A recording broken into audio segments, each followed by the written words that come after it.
আজ সকাল থেকে রান্না করার একদমই মন ছিল না, তাই ঘরে থাকা সামান্য কিছু উপকরণ আর বাটাবাটির ঝামেলা ছাড়াই তৈরি করে নিয়েছি একটা ভেজ ফ্রাইড রাইস।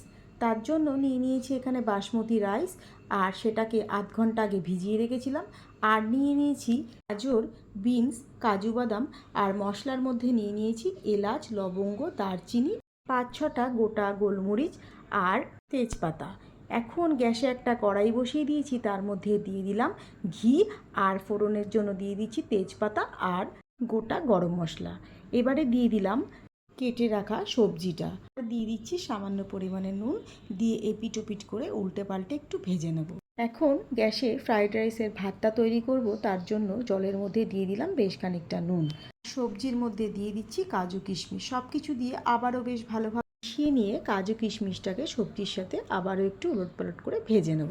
এখন ভাতটাও পুরোপুরি রেডি হয়ে গেছে, আর এর মধ্যে মিশিয়ে দেব। একবারে পুরো ভাতটাকে দেব না, অল্প অল্প করে মেশাবো, এতে মেশাতেও সুবিধা হবে। আর ভাতের চালটা এখানে পুরোপুরি সেদ্ধ করে নিয়েছিলাম, কোনো রকম কোনো আধা সেদ্ধ করে নিইনি। এখন দিয়ে দিচ্ছি চিনি। এখানে আমি গুঁড়ো চিনিটা ব্যবহার করেছি, আপনারা চাইলে দানাটাও ব্যবহার করতে পারেন, তাতে কোনো অসুবিধা নেই। সব কিছু আবারও বেশ ভালোভাবে মিশিয়ে নিয়ে তারপর পরিবেশন করব।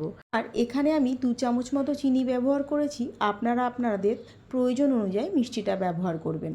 আজ তবে এই পর্যন্তই। খুব বেশি ঝঞ্ঝাট ছাড়া আজকের এই ফ্রাইড রাইসের রেসিপিটা আপনাদের কাছে কীরকম লাগলো জানাতে ভুলবেন না।